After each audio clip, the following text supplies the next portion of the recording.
зошто една работа која што се чинеше дека е една позиција како константа на ВМРО-ДПМНЕ во изминатите месеци, па дури и година можам да кажам, а тоа е дека прислушуваните разговори повеќе не треба да бидат основа за обвиненија во иднина, да не бидат докази во постапка. Сега наедна стана аргумент во спротивна смисла. Сега велите, гледајте, ги тргаат прислушуваните разговори настрана, во иднина тоа нема да биде доказ, а вие барате сега да биде спротивното. Што се смени, што се случи? Прашање, многу добро прашање.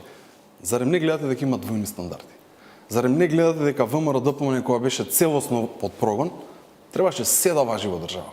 Сега, кога има толку големи индици за криминал во власта, да не забораваме дека сме прогласени за најкорумпирана земја на Балканот и во Европа. Тоа не смееме да го забораваме. Светска банка не прогласува за најсиромашна земја во Европа. И сите овие последици што се случуваат, имаме реке 1, реке 2, реке 3, имаме индиции за нови криминални случувања во Република Македонија и од една страна сега за нив не треба да важи ништо. Јас ќе ви кажам отворено и мој став. Се она што е нелегално стекнато не треба да важи. Тоа е мојот личен став. Не треба. Но, од друга страна, јавниот интерес треба да важи како да се бутне ВМРО-ДПМНЕ, се измислат еден куп случаеви, но повторно ги кажам, ако има негде докази, нека си се води постапка. Јас немам против тоа, но сега гледаме дека треба некои луѓе, моментално што се на власт, со овој закон да се спасат. И да ја имаат алатката, повторно утре, СДСМ да оценува други луѓе, други партии и слично, како да останат со нив, да им останат во скутот и слично. Само да ви кажам, овој закон не се носи со европски вредности. Вие може да го погледнете тоа. Ако се носеше на разумен демократски начин, сите ќе го поздрават. Ова не е добро. Тоа што го барате вие, меѓу другото да речеме, треба да важи и за Талир 1 и Талир 2, предмети на кои што сте вие особено чувствителни, бидејќи едното се однесува на обвинение за незаконско финансирање на вашата партија, другото е за незаконска изградба на вашето седиште.